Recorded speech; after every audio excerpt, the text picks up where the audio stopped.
Quero ler com você o livro de Apocalipse, capítulo 2. Está lá no final da Bíblia. Nós não vamos falar da besta, das 7 cabeças, dos 10 chifres, não. Não precisa ficar com medo, não. Porque tem muita gente que não leu o Apocalipse e fala: não, pastor, eu vi que tem uma besta, que o gafanhoto tem a cabeça de um homem, o chifre igual de elefante, não sei o quê. Não, hoje nós vamos ler outra coisa. Outro dia no estudo a gente fala a respeito dessas cabeças aí. Eu quero ler o capítulo 2, versículo 1. Obrigado pelos visitantes que estão aí pela primeira vez. Bom, Deus abençoe a vida do Walter. Amém? Walter estava assistindo pela internet, ligou para nós e falou: eu vou na igreja hoje. Apareceu aí, graças a Deus, né? Deus abençoe sua casa, sua família, em nome de Jesus. Os que já quando vem uma vez é visitante, passou de uma vez, aí já é membro da igreja. Então você fica firme aí. Em nome de Jesus, o Railo, todo mundo que está aí, Deus abençoe. Obrigado por vocês terem vindo, tá? Deus abençoe vocês. Vamos lá, Apocalipse capítulo 2. Diz assim: ao anjo da igreja de Éfeso, escreva isto. Isto diz aquele que tem na mão direita as 7 estrelas e que anda no meio dos 7 candeeiros de ouro. Eu vou ler numa versão um pouco diferente da sua, então você acompanha o texto, mas talvez está um pouco diferente. Versículo 2 fala assim: é o próprio Jesus falando para uma das suas igrejas. É o próprio Jesus. Eu sei de tudo que você faz. Talvez na sua versão está: eu conheço as tuas obras. Eu sei de tudo que você faz. Eu vi o seu trabalho árduo, a sua perseverança. Eu sei que você não tolera os perversos. Você examinou as pretensões daqueles que se dizem apóstolos e não são, e você descobriu que eles são mentirosos. Você sofreu por meu nome com paciência sem desistir. No entanto, eu tenho contra você uma queixa. Você abandonou o amor que você tinha no princípio. Veja até onde você caiu. Arrependa-se e volte a praticar as obras que no início você praticava. Do contrário, se você não se arrepender, se você não se voltar às práticas que você fazia no princípio, do contrário, eu virei até você. Eu vou tirar o seu candelabro do seu lugar entre as igrejas.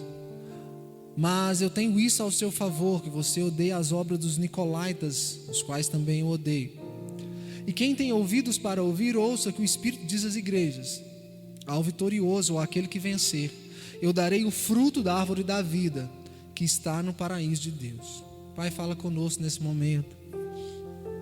Aquilo que o Senhor guardou para essa noite, tudo aquilo que o Senhor quer ministrar, possamos ser canal do Senhor nesse momento. Coloca teu urim e tumim à frente do nosso coração, para que a tua palavra chegue a nós, para que a tua palavra chegue a nós, ó Deus, de uma maneira que possamos entender, compreender e usufruir em nome de Jesus e participar de tudo aquilo que o Senhor tem para nós no teu reino. É isso que nós te pedimos, em nome de Jesus. Amém. Queridos, hoje eu queria falar sobre voltarmos ao início, né? De tempo em tempo eu acredito que Deus traz uma mensagem como essa através de alguém na igreja falando para nós: não se esqueçam de como vocês eram, não se esqueçam de como vocês começaram, não esqueça do início da fé de vocês. Quando a gente lê esse texto aqui de Apocalipse capítulo 2, você vai perceber que a primeira carta que Jesus pede para que João, aquele do Apocalipse, comece a escrever. Haviam na Ásia 7 igrejas, e você vai perceber que Deus manda através de João escrever 7 cartas, uma direcionada a cada igreja. Aquelas igrejas ainda estavam funcionando. Já havia muito tempo que Paulo e os apóstolos, que eram os discípulos, se tornaram apóstolos. Eles já tinham liberado a palavra, já havia muito tempo. Então, quando tem a visão do Apocalipse, a primeira preocupação de Jesus, a primeira preocupação em liberar alguma coisa para que João pudesse falar, é falar assim: fale para as minhas igrejas que tem algumas coisas que elas começaram a esquecer de fazer, tem algumas coisas que elas estão perdendo. Elas começaram bem, mas no final elas estão errando em algumas coisas. Queridos, quantos relacionamentos começam bem e terminam mal? Quantos, querido, quando você que é casado hoje, você começou a namorar lá, começou a conhecer a sua esposa hoje, e você era apaixonadão por ela, ou ela era apaixonadona por você. Um mandava chocolate para o outro, né? No meio do dia um mandava uma mensagem, não tinha nem WhatsApp ainda, aquelas mensagens de texto, e o outro ficava ali ansioso para ler, ficava meia hora para responder, porque era duro aquele celular, sabe? Aquela paixão, você queria acabar de trabalhar 5h30, 6 horas, tomar aquele banho, correr para a casa da namorada, do namorado. Quem já foi apaixonado assim? Era massa, não era? Uau, era muito legal isso, né? Eu me lembro, querido, que quando eu comecei a namorar com a minha esposa, vou contar um segredo nosso aqui, ainda bem que ela está na internet hoje mesmo.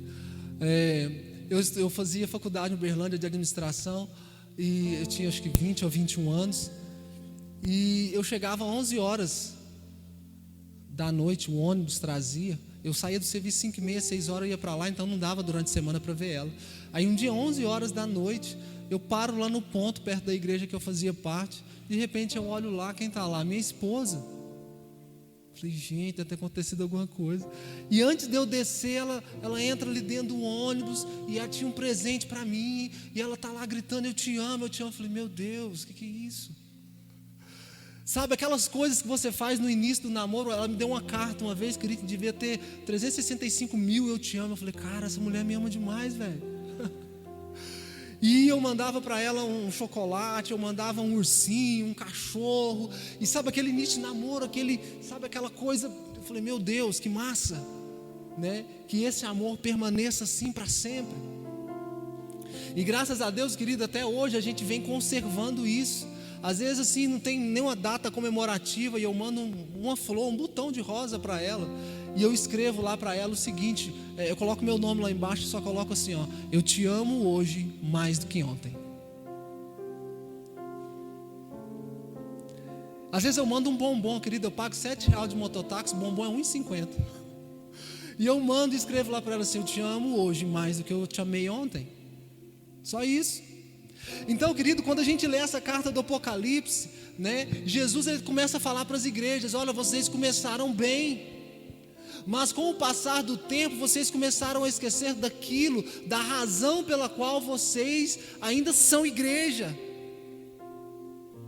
E a primeira igreja que ele vai advertir, querido, ele vai falar assim: olha, eu tenho visto o trabalho de vocês, eu tenho visto a obra de vocês, eu tenho visto que vocês têm trabalhado, eu tenho visto que vocês estão na igreja, eu tenho visto que vocês têm vindo na igreja na terça, vocês têm vindo na igreja no domingo, eu tenho visto, vocês estão aí. Deus está falando, eu tenho visto a sua paciência, eu tenho visto a sua perseverança, eu tenho visto que você tem pago as suas contas em dia, eu tenho visto, você está aí. Eu tenho visto que você até defende a fé. As pessoas falam mal da igreja, falam mal de pastor, falam mal não sei de quem, e você defende. Filho, eu tenho visto. O que Deus está falando? Olha, eu estou aqui, vou falar uma queixa ao seu respeito, mas eu tenho visto o que você tem feito. O que você tem feito tem valor, tem tido valor, porém você tem deixado o principal. E ele fala o seguinte: você abandonou o amor que você tinha no início. Querido, e quantos casamentos também não acabam porque vai passando o tempo, o casal, eles começam a deixar de se amar, eles começam a ficar juntos simplesmente porque tem filhos, porque já tem bens em comuns, tem uma moto, tem um carro, tem uma casa, e às vezes, querido, já não tem mais amor, não tem mais paixão, mas eles estão ali dentro do casamento. Mas não existe mais amor, não tem mais aquele fogo de um querer estar com o outro. E é isso exatamente que Deus está dizendo nesse texto para nós: olha, vocês têm aí, vocês estão juntos, mas vocês perderam o propósito de serem o que vocês são.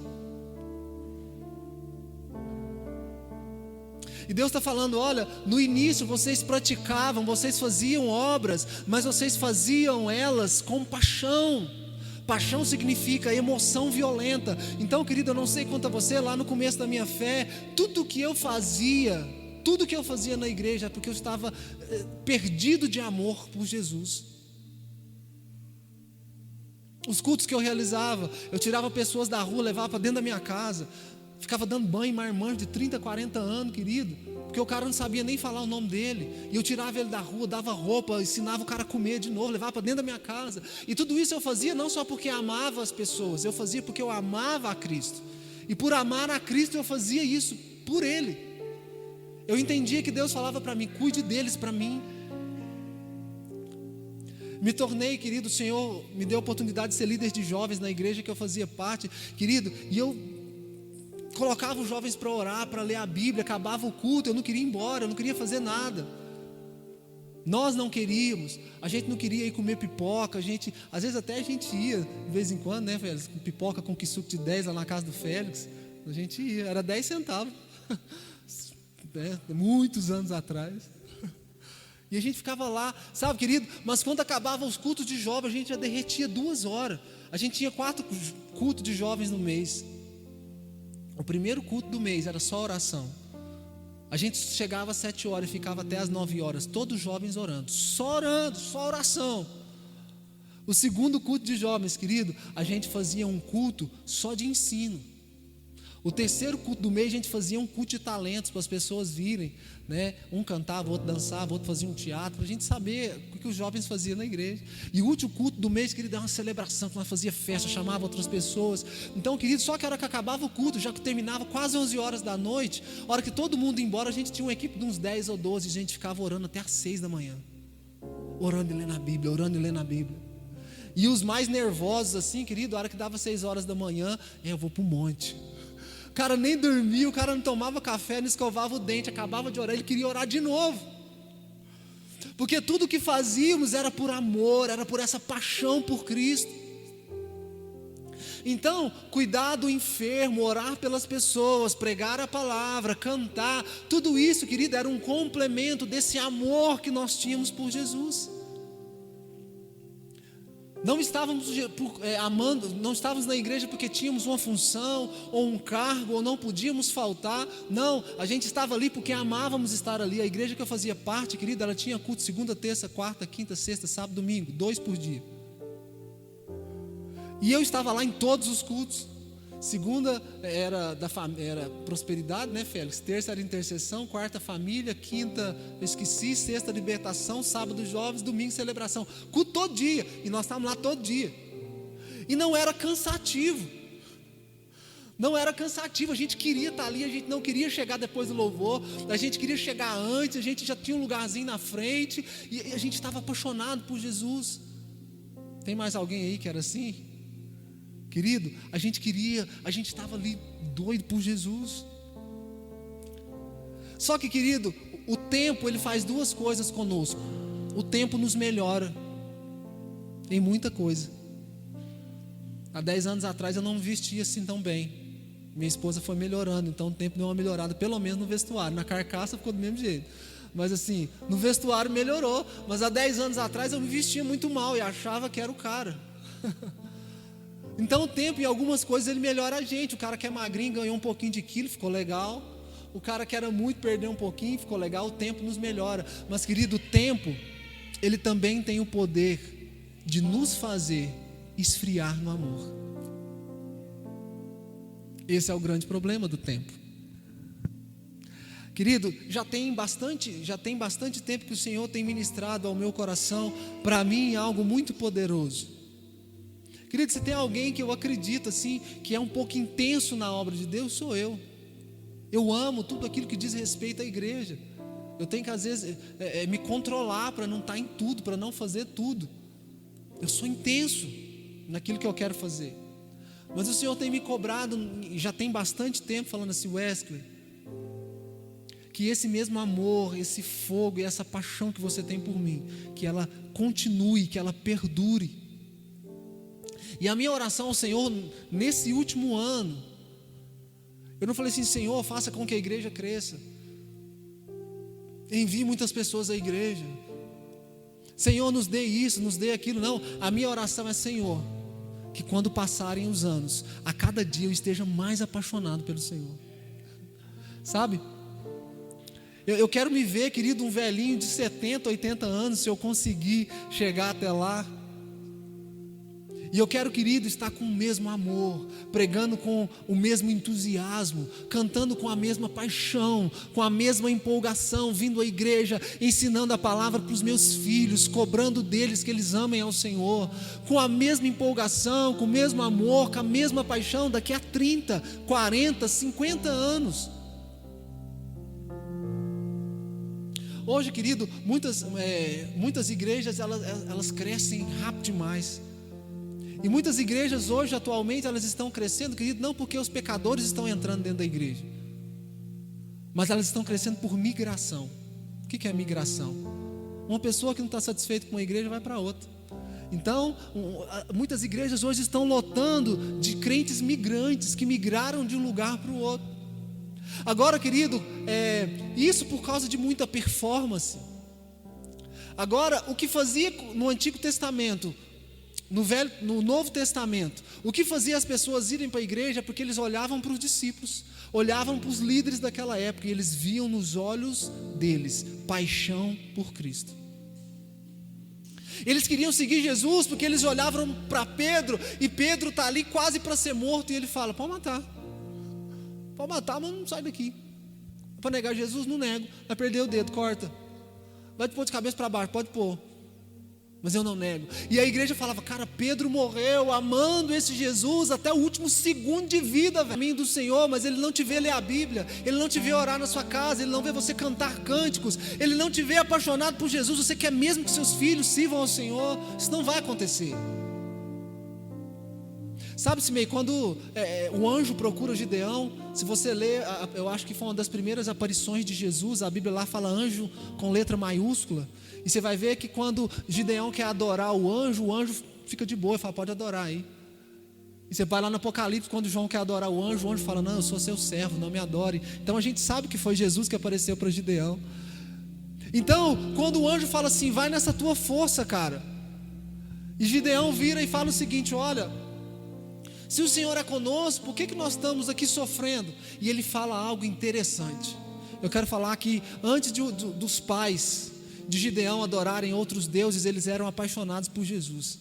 Eles eram apaixonados por Deus, porque Gideão fala o seguinte: olha, os nossos pais, quando ele fala nossos pais, ele está falando do pai dele, do avô, do bisavô. Os nossos pais nos falavam de grandes maravilhas que o Senhor havia feito lá na época deles. O Senhor podia tanto fazer isso aqui na minha época, no meu tempo, comigo. Então, querido, para que os seus filhos tenham uma lembrança de quem é Deus, eles precisam ver em você uma paixão por Deus. Vocês estão aí?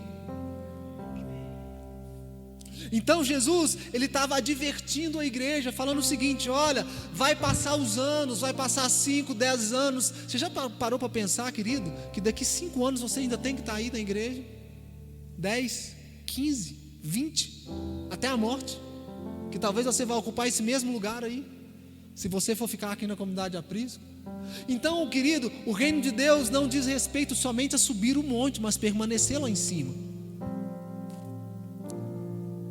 Na vida da gente, a gente tem muitos altos e baixos. Um dia você está com pouco dinheiro, outro dia está com muito, massa. E outro dia às vezes não está com muito. Às vezes você está bem-humorado num dia, no outro dia você não está bem-humorado. A vida da gente tem muitos altos e baixos. Mas deixa eu te falar uma coisa que nunca pode estar embaixo na sua vida: é o seu compromisso com Deus, é o seu amor por Ele, a sua paixão por Ele. Ela não deve diminuir nunca.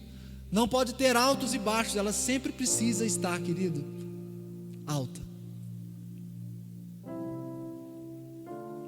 Leia comigo Abacuque capítulo 3. Leia na sua Bíblia Abacuque capítulo 3. Está lá no Velho Testamento.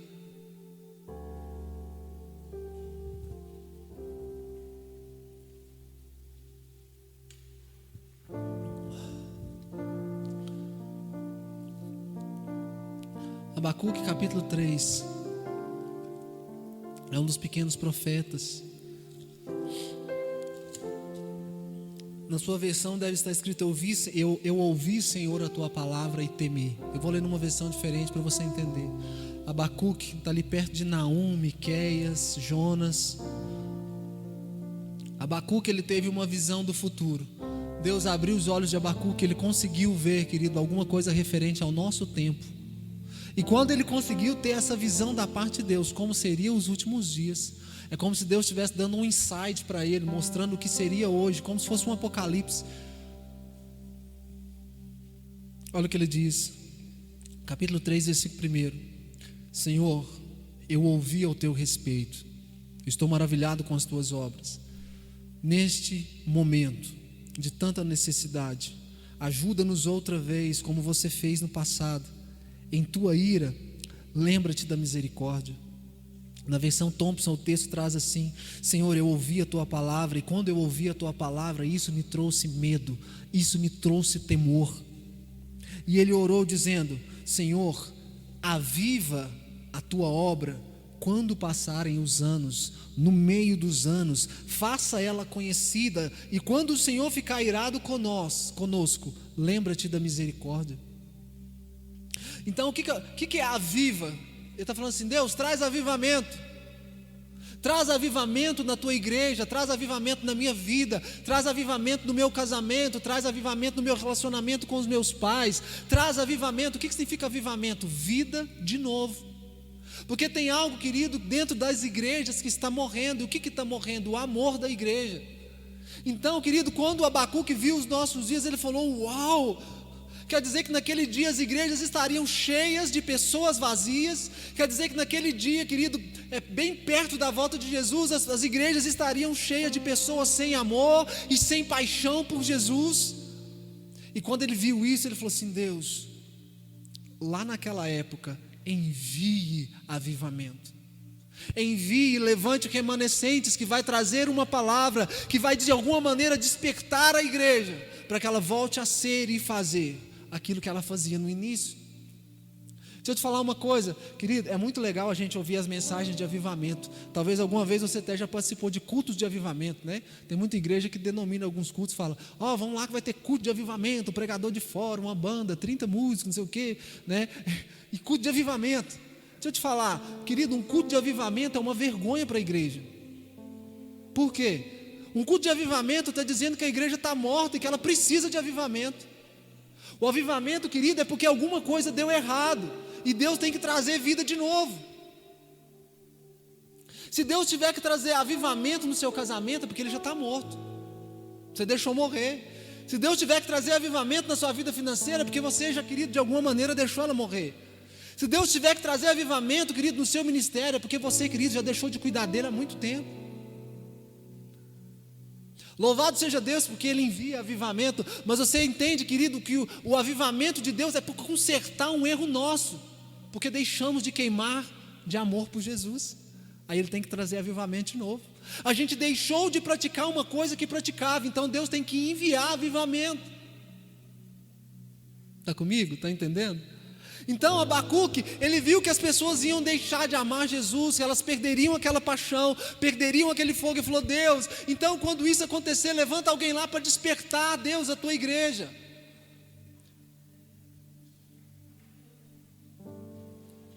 Então hoje aqui talvez, querido, Deus queira me usar como um despertador na sua vida. Despertador a gente não gosta de jeito nenhum, né?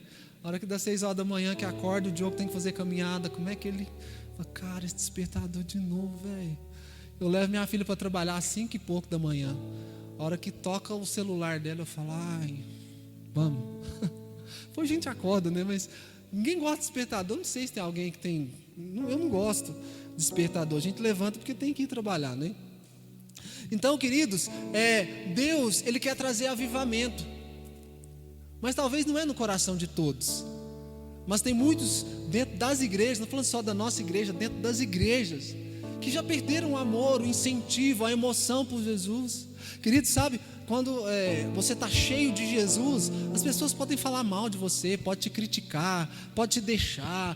Meu namorado me deixou, minha namorada me deixou, minha avó falou mal de mim, meu pai, meu tio, meu cachorro, meu patrão, não sei o que aconteceu. Você fala: aleluia, aleluia, você até canta, velho.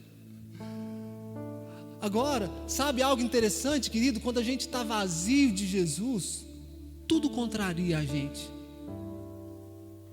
A igreja está ruim, o som está ruim, os irmãos estão ruins, o calor está demais, a janela está fechada, ninguém me visitou, sabe? Tudo está ruim. Mas é porque, querido, o meu amor por Jesus talvez já está esfriando. Sabe quando é, querido? Eu falei aqui esses dias que eu percebo que uma pessoa está chegando à maturidade com Cristo, é quando ela para de culpar as pessoas por coisas que elas deveriam ter feito. Aí eu falo, esse cara aqui está amadurecendo. Quando você para de ver o erro dos outros, aí você está amadurecendo. Quando você para de julgar as pessoas, aí você está amadurecendo. Porque meninos apontam os dedos um para o outro. Como é que é criança? Não, não fui eu não, foi ele. Não é assim que criança briga? Quem quebrou isso aqui? Não fui eu não. Porque ainda são meninos. A pessoa madura, querido, quando ela faz uma coisa errada, ela fala, fui eu que quebrei, fui eu que fiz, não, fui eu que esfriei, não, pastor, fui eu, porque eu sou maduro. Eu não ponho a culpa em ninguém. Aleluias. Às vezes, querido, nós estamos como meninos. Eu ia trazer uma mensagem aqui hoje, talvez eu traga nos próximos dias, que a igreja está com uma síndrome de Peter Pan. A igreja insiste em ser criança. Ela insiste em ser Peter Pan, ela insiste em ser criança. E ela nunca se apropria das coisas que Deus tem para ela, porque é preciso chegar na maturidade. Deixa Deus, querido, despertar o seu amor por Jesus. Por Jesus. Como que está o seu compromisso, o seu relacionamento com Cristo? Como é que está o seu tempo de dedicação à palavra? Como é que está o seu tempo de dedicação ao jejum, à oração, aos ensinos na igreja? Querido, se o Senhor permitir algum tempo, eu quero falar a respeito disso. Como é que está seu ministério, o seu chamado? Você está fazendo empurrado, está fazendo porque não tem jeito de deixar, de parar, ou você está fazendo porque você está apaixonadíssimo por Jesus, louco por Jesus? Fala, Jesus, eu estou louquinho para o Senhor vir e voltar e levar a gente. Eu quero te apresentar minhas mãos cheias de trabalho, mas eu quero, sabe, voar no seu cangote, Jesus, te dar um beijo assim que eu vou te falar, apaixonado por Ele. Querido, como é que é o seu tempo de oração? Tem muita gente, querido, que ora todo dia, mas ora porque sabe que não pode ficar sem orar, porque pode ser que Deus pese a mão sobre ele. Deixa eu te falar, a oração não pode ser assim. Oração, querido, é o único momento que você tem para estar com Jesus. Já imaginou, querido, a esposa, que na hora do relacionamento íntimo com o marido, ela fica doidinha para acabar, fala, nossa, vai, faz rápido aí, pelo amor de Deus, dorme com Deus, Pai do Senhor. Você já pensou? O marido procura ela e ela, eu não queria, velho, vai. Aí ela põe a mão para trás assim e fica lá tranquilo. Ela nem se envolve com aquele momento. O marido está lá naquele escuro achando que tudo está acontecendo e a mulher está olhando um relógio. Eu falo, gente, como é que pode? Eu estou cumprindo a minha obrigação de mulher. Às vezes tem muita gente, querido, entrando na presença de Deus exatamente assim. Porque na Bíblia a mulher representa a igreja. Às vezes estamos indo orar, queridos, sem nenhum envolvimento com Jesus, sem nenhuma paixão, nenhuma emoção violenta por Ele. Qual foi a última vez que você chorou na presença de Deus sozinho? Que Deus te deu uma revelação da palavra quando você estava lendo? Qual foi a última vez que você cantou cânticos na presença dEle lá no seu quarto? Desafinado, sem saber. Qual foi, querida, a última vez que você se envolveu na oração com o seu amado?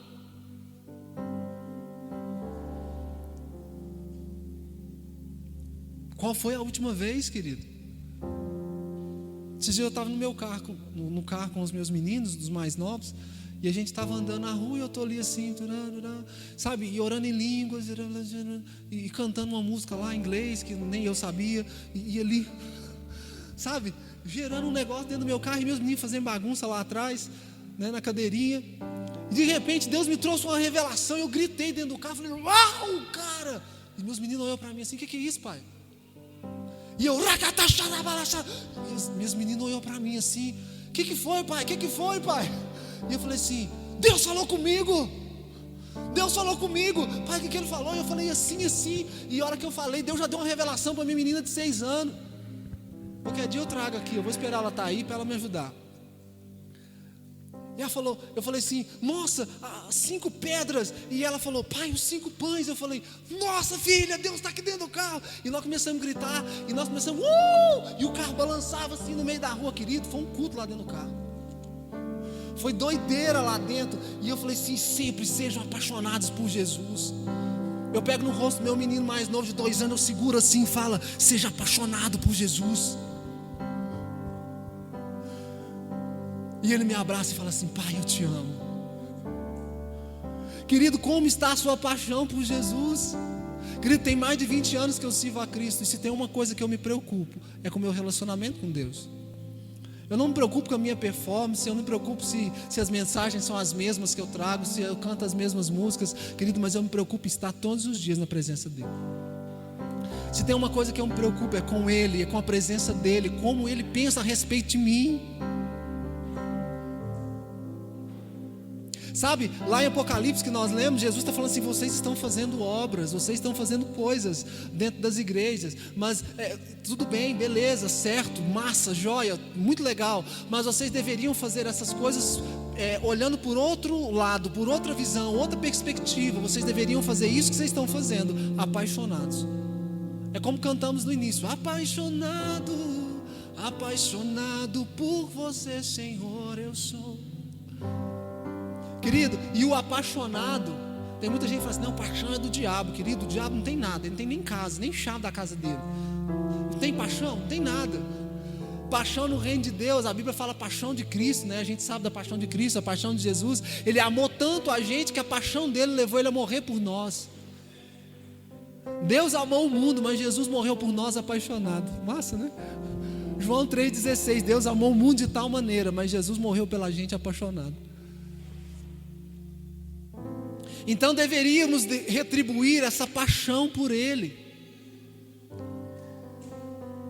Querido, louvado seja Deus, ainda hoje o Senhor me permite ser assim. Mas todo mundo, todas as pessoas que me conhecem desde lá dos meus 16, 17 anos, que por um acaso desviaram da igreja, quando elas me veem em qualquer lugar, que elas me cumprimentam, não tem uma oportunidade que eu não pergunto para elas, você ainda está firme? Você ainda está na igreja? Você está orando? Você está onde? Tem gente, querido, que quando me vê, às vezes desviou dos caminhos, mas quando me vê, corta a volta, porque sabe que eu vou perguntar. Será que as pessoas, quando olham para mim, quando elas olham para você, elas veem paixão em você, elas veem o seu mestre? Se pergunte, querido, isso todo dia. Eu quero caminhar para o final, eu quero que você abra comigo em Mateus 24. Olha o que diz, versículo 12.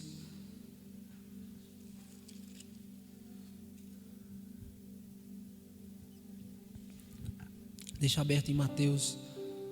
Quando Jesus foi perguntado pelos discípulos sobre os sinais dos fins dos tempos, Jesus começa a falar, olha, tomem cuidado para que vocês não sejam enganados. Ele está falando o seguinte, nos últimos dias, as pessoas vão começar a ter muito engano. Já havia engano, mas o engano estaria muito mais alto. E no final desse texto que os discípulos perguntam, Jesus diz o seguinte, deixa eu ver se eu consigo ler em 2 versões aqui para vocês entenderem. Olha o que diz na versão Thompson. E por se multiplicar a iniquidade, o amor de quase todos se esfriará. Na versão transformadora diz, o pecado aumentará e o amor se esfriará. O que a Bíblia está trazendo para nós, queridos? A palavra iniquidade, ela é um pouco diferente de pecado. Quando você lê pecado na Bíblia, em alguns lugares, é tipo assim, o cara estava vivendo, beleza, e ele escorregou, né? Agora iniquidade é algo que nós sabemos que é errado e nós continuamos a fazer errado. Não é um escorregão, é algo que eu vou fazendo várias vezes, sempre. Então o texto está falando, olha, a iniquidade vai aumentar e o amor esfriar. Então, querido, tem muitas coisas que nós sabemos que é errado, mas continuamos praticando. E porque, às vezes, querido, a gente, principalmente quem está na igreja há muito tempo, talvez quem está há pouco tempo ainda já não presenciou isso, mas quem está na igreja há muito tempo, quando vai passando os meses e os anos, as provações aumentam, não é verdade? Não fica mais difícil estar na igreja? Ficar vivendo a palavra, porque você lê, quanto mais você lê da Bíblia ou conhece, né, mais você tem que praticar, mais você tem que viver. Então as provações também aumentam para continuar sendo fiel. As tentações aumentam. As tentações para continuar andando em santidade, amando as pessoas, continuar casado, amando os filhos, continuar na igreja, as tentações aumentam. Querido, com o passar dos anos dentro da igreja, se você não tiver aquilo que eu vou falar daqui um pouquinho, o coração da gente vai ficando ferido com as pessoas. Porque dentro da igreja todo mundo tem uma visão assim: pastor, mas essa pessoa está dentro da igreja, ela não podia fazer isso, ela não podia falar isso, ela não podia ser assim. Querido, mas a igreja, deixa eu te falar uma coisa, a igreja é tipo o Bangu 1. Quem já ouviu falar do Bangu 1? Você entendeu? Querido, na igreja tem bandido, na igreja tem assaltante, tem mentiroso, tem adúltero, tem idólatra. Na igreja, querido, está todo mundo reunido, é igual o Bangu, aquela penitenciária lá que só tem os fera. Aqui, queridos, os pecadores, eles entram para sair mais purificados lá fora. Aqui não é lugar só de santo, lá no céu é lugar de santo.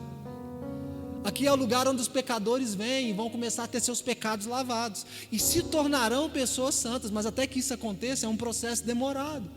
Então dentro da igreja tem pessoa que engana, dentro da igreja tem pessoa que fala mal um do outro, que julga um ao outro. Então, querido, nós precisamos entender o lugar que nós estamos. Então, com o passar do tempo, a gente vai vendo coisas dentro das igrejas que vão esfriando o nosso amor. Quem aqui, querido, às vezes você estava num relacionamento, ou talvez até casado, namorando, ou noivo, e você fazia tudo pelo outro, e o outro não te retribuía. Aí você foi fazendo o quê? Esfriando. Eu fazia isso aqui, eu não retribuí, você quer saber? Não vou fazer mais não. A esposa casou, aí fazia comida para o marido, lavava o sapato, o chinelo, fazia massagem no pé. Aí o cara continuava do jeito que ele era, muito ruim. Falou: você quer saber, cara? Se quiser, você lava seu sapato, véio, faz sua comida.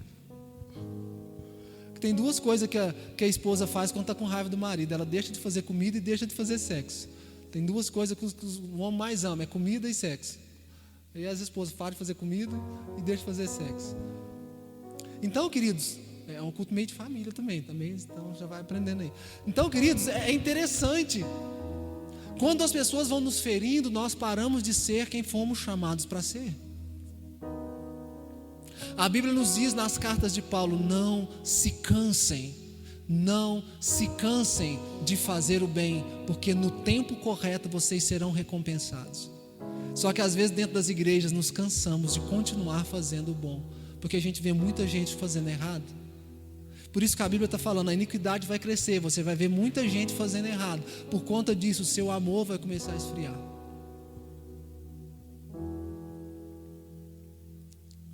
Então, querido, esse texto está falando para nós. Eu quero só voltar lá em Apocalipse, não precisa abrir não. Jesus falou o seguinte: eu tenho uma coisa contra vocês, vocês abandonaram as obras do início, mas eu vou dar uma oportunidade para vocês, se arrependam. Percebam aonde foi o momento que vocês pararam de me amar como vocês me amavam no início. Quando vocês pararam de fazer as obras por amor que vocês faziam no início. Arrependam-se. E ele termina dizendo: porque se vocês não se arrependerem, porque se vocês não prestarem atenção nesse detalhe, eu virei contra vocês.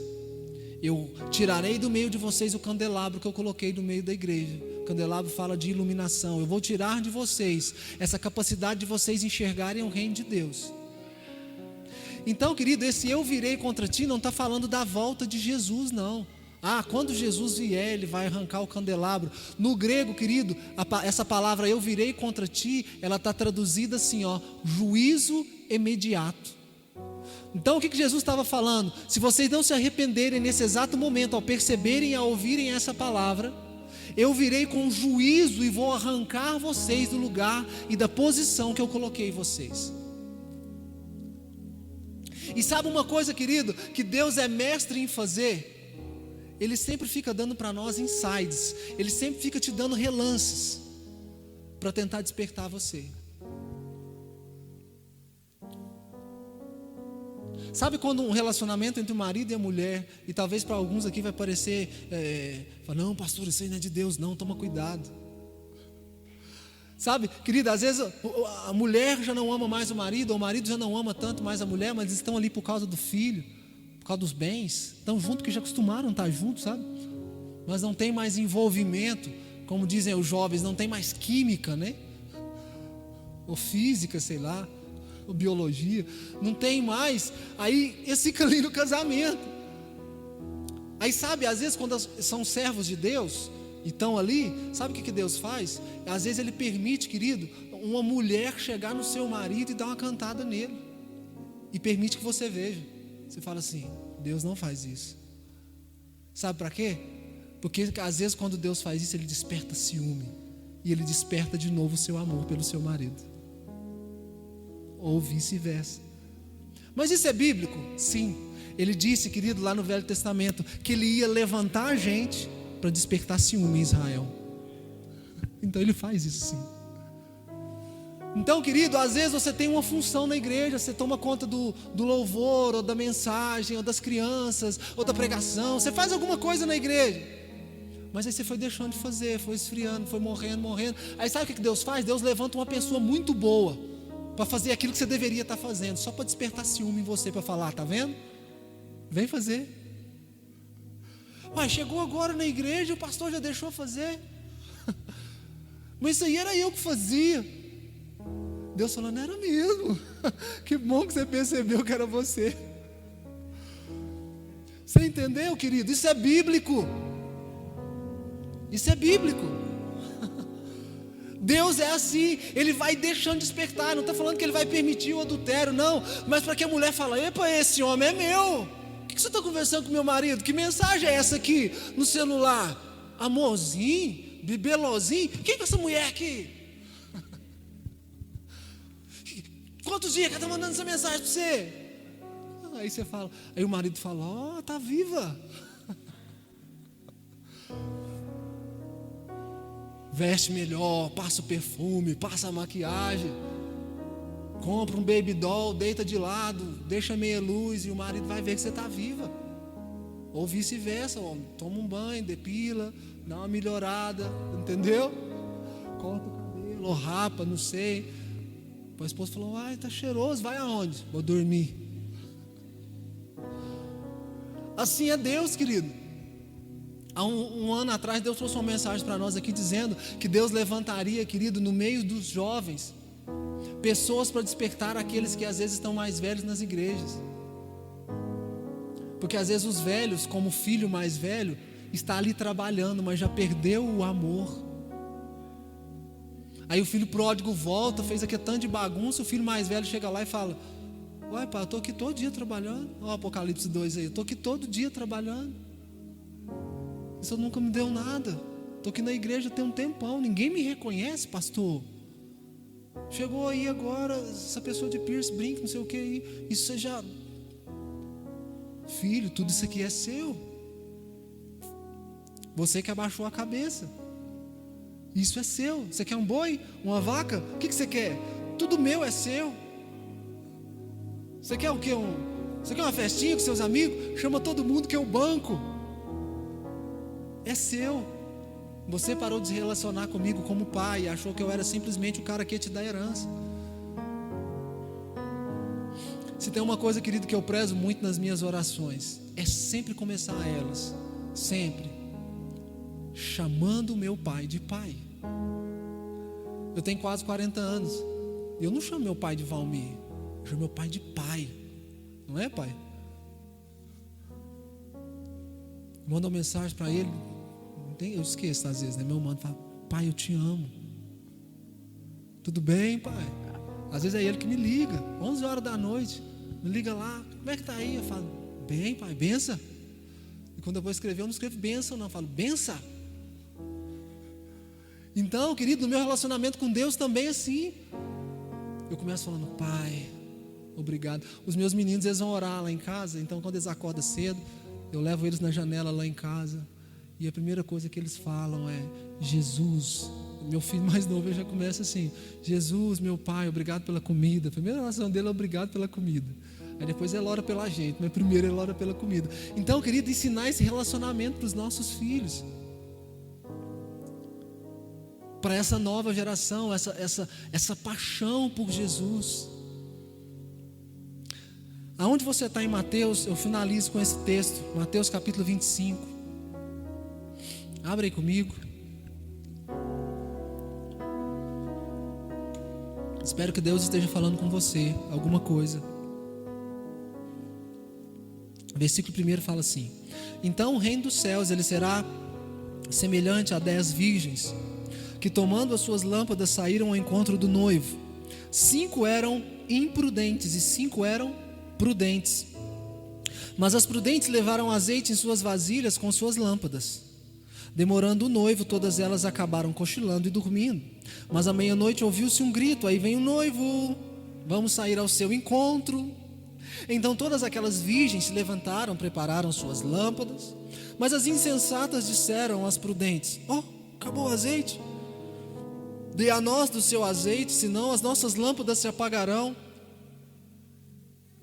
Mas as prudentes responderam: não seja o caso que falte a vocês e a nós. Vá àqueles que vendem e compre. Então elas foram comprar e chegou o noivo. As virgens estavam preparadas. Aquelas que estavam preparadas entraram para a festa e a porta se fechou. Mais tarde chegaram também as outras, as imprudentes, dizendo: Senhor, Senhor, abre para nós a porta. Mas ele respondeu: está escuro, eu não estou vendo vocês. Portanto vigiem, porque vocês não sabem nem a hora e nem o dia em que o Filho do Homem há de vir. Agora preste atenção, querido. Essa paixão por Jesus, esse amor de Jesus, fala de um fogo que tem que queimar todo dia dentro de nós. E a Bíblia, querida, ela não é digital, ela é analógica.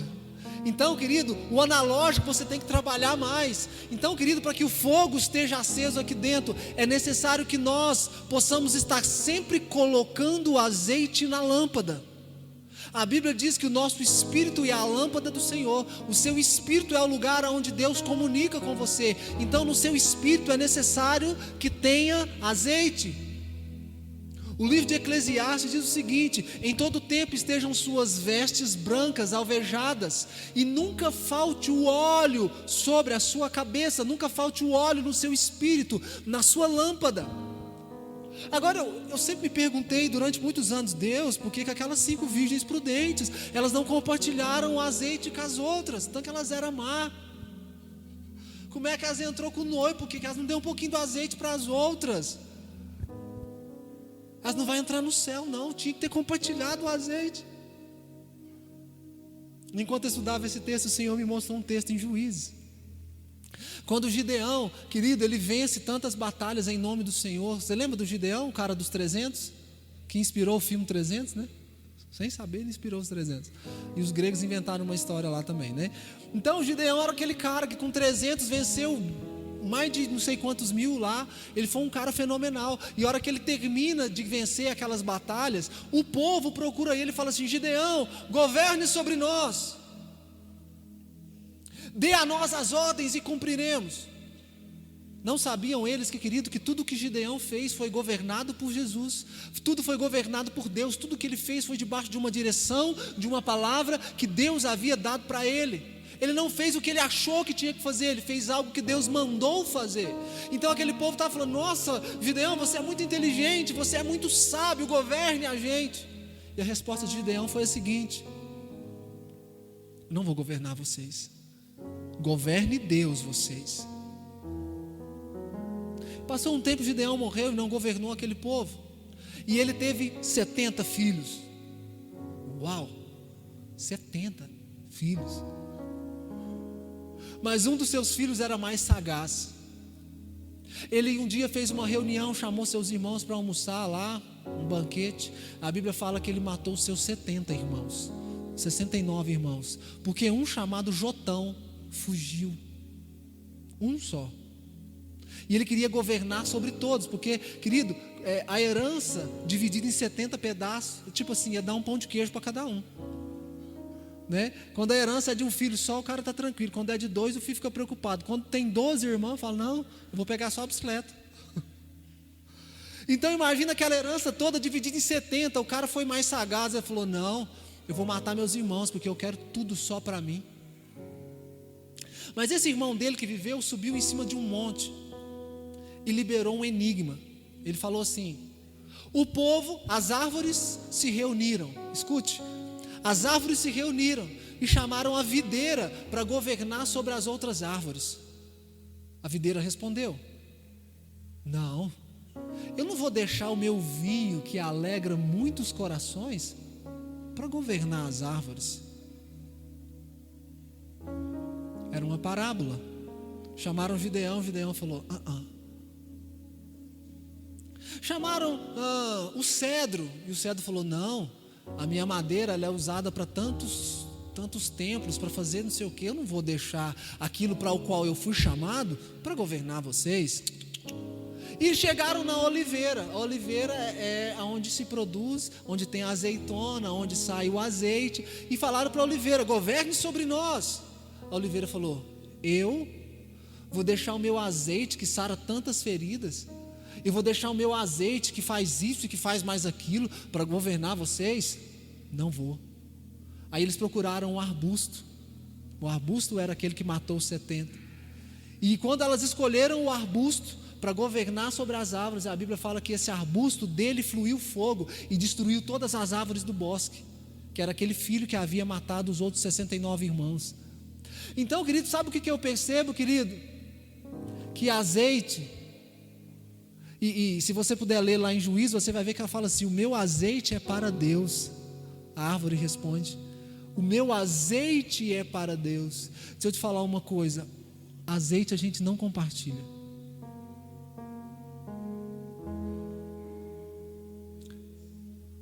Azeite a gente não compartilha com ninguém. O nosso azeite, querido, é só para que o nosso amor e o nosso fogo continue aceso.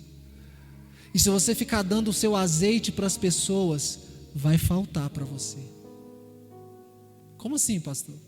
Às vezes nós nos envolvemos tanto com as obras dentro da igreja,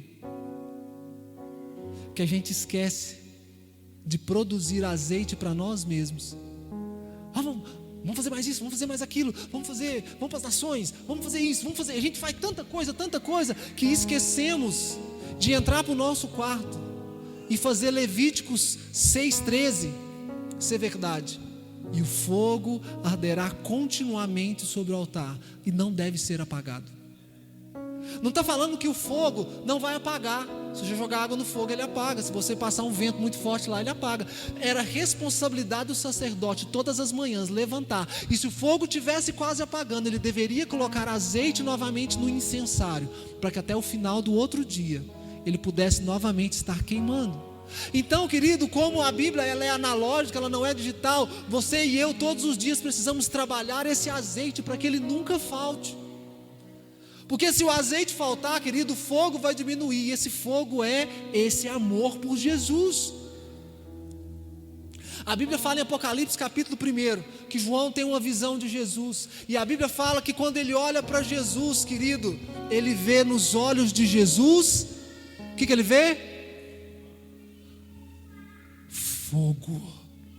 E os seus olhos são como chama. Não fala que os olhos dele é fogo. E nem que está queimando lá dentro. Querido, você já ficou diante de... Não sei se você já prestou atenção nisso. Quem tem óculos é mais fácil de ver.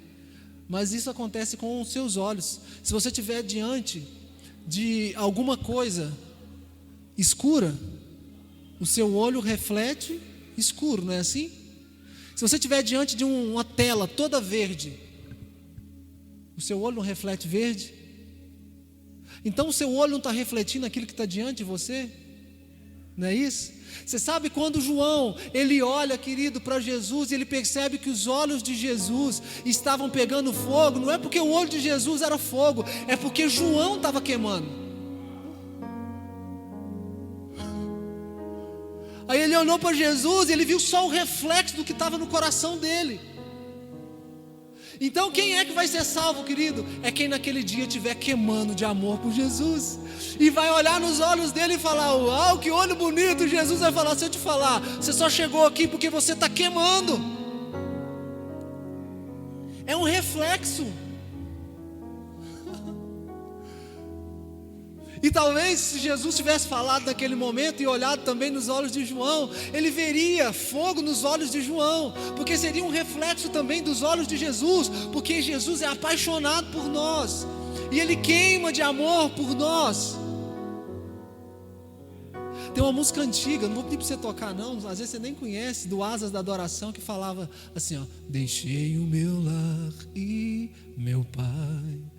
E no refrão, a canção falava o seguinte: e se fosse necessário, eu faria tudo de novo, só para ter o seu amor. Então, querido, talvez muito, nossa, coitadinho de Jesus, ele veio e morreu. E, querido, se fosse necessário, eu tenho certeza que ele morreria de novo. Ele só não vai morrer de novo, porque o sacrifício dele agora é eterno.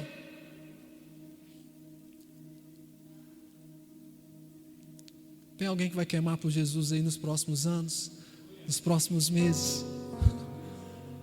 Queimar de amor. Pastor, então eu não posso compartilhar do meu azeite? O seu azeite é para Deus. Enquanto você estiver amando e apaixonado por Jesus, o seu azeite vai curar as pessoas, mas ele é para Deus. O seu melhor, querido, tem que ser para Deus. Seu primeiro bom dia é para Ele. Seu primeiro shabanaias do dia é para Ele. Eu acordo de manhã, querido, eu estou assim pingando de sono. A hora que eu ponho o pé para fora da cama, e isso quando eu já estou percebendo que vai despertar um negócio lá, o despertador, e dentro de mim meu espírito já está assim: e a hora que eu desperto, eu te amo, Jesus. E às vezes eu vou dormir, querido, eu durmo lá: Deus, abençoa minha família, abençoa não sei quem, abençoa mas não sei quem. O primeiro e o último é para Ele. Porque se eu não cuidar desse azeite, querido, o meu fogo também vai apagar.